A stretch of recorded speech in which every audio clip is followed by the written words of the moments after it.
Yung hindi sumuko kahit lahat sabi walang mangyayari. May isang batang lalaki na ang pangarap ay simple lang, maging mekaniko. Pero sa barangay nila, lahat halos nagsasabi sa kanya, wala kang mararating dyan. Mahina ka sa school, paano ka asenso? Kalokohan yan? Pero hindi siya sumuko.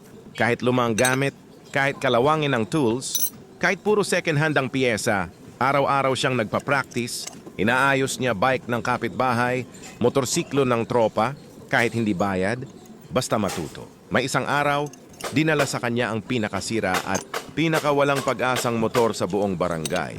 Sabi ng may-ari, kung mapaandar mo to, bibigyan kita ng chance sa shop ko. Lahat tumawa, lahat nagduda, lahat nagsabing malabo yan. Pero sa loob niya sabi niya, hindi ko man kaya agad, matutunan ko. Araw-araw, gabi-gabi, pinag-aralan niya, tinanong yung mga mas marunong, nanood ng videos, nagkamali ng 1,000 beses. Pero hindi tumigil. Isang gabi, habang lahat tulog, sinubukan niya ulit. Click, click, click, walang nangyari. Pero sa ika-1004th try, umandar. Hindi siya umiyak kasi mahina siya. Umiyak siya kasi ang tagumpay pala, hindi biglaan. Pinipilit, pinaghihirapan, paulit-ulit.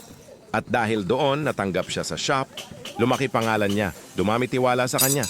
Hanggang sa naging kilala siya bilang yung mekanikong hindi sumusuko. Lesson. Hindi mo kailangan maging pinakamatalino, pinakamagaling o pinakamayaman. Kailangan mo lang maging pinakamatibay. At minsan, ang difference ng wala ng pag-asa at success ay isang try pa.